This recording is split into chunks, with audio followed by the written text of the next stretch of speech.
నేను నా తండ్రి యందును మీరు నా యందును ఉంటారు. నేను మీ యందును ఉన్నానని ఆ దినము మీరు తెలుసుకుంటారు. నా ప్రియమైన సహోదరి సహోదరులారా, ఈయన జీవము కలిగిన వాడు మనలో జీవిస్తూ ఉన్నాడు. ఆయన మనలో ఉన్నాడని మనము ఎలా గుర్తించాలి? పరిశుద్ధత కలిగి జీవించి దేవుని ఆజ్ఞలను మనము గైకొని ఎడల ఆయన మనలో ఉన్నాడని మనము ఎరగాలి, తెలుసుకోవాలి. కాబట్టి శాంతిని మీకు అనుగ్రహించి వెళ్ళుచున్నాను.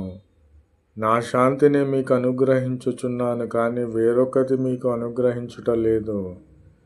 లోకమిచ్చినట్లుగా మీకు అనుగ్రహించుట లేదు.